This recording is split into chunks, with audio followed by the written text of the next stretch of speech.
le cabinet Carpos, qui fait du recrutement et du conseil RH, c'est-à-dire que nous recrutons essentiellement en CDD ou en CDI des profils techniciens ou cadres sur des fonctions support ou sur des sites de production dans différents secteurs d'activité et notamment dans l'industrie.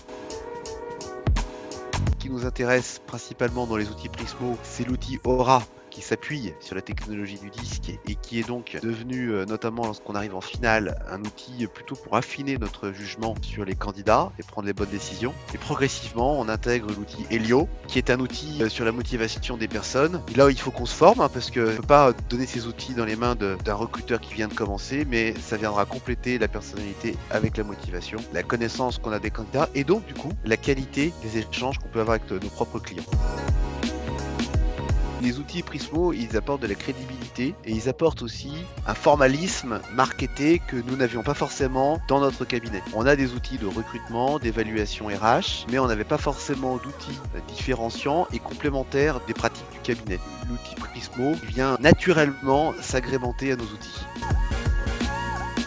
Les résultats que nous avons obtenus dépendent en fait des clients et de leur propre sensibilité à ce type d'outil. Le cabinet Carpos a 80 clients. Progressivement, un certain nombre de clients se sont détachés et deviennent à leur tour friands de l'outil.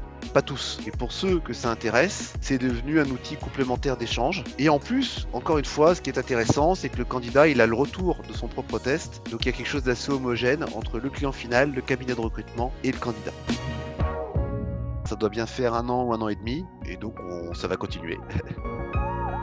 Vive Prismo, vive la raclette, vive Carpos.